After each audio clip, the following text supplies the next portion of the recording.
ajayi ici.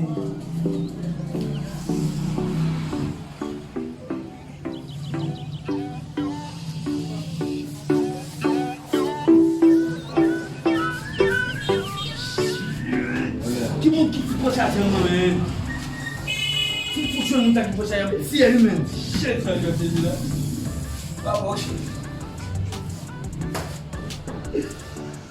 Pas on va aller.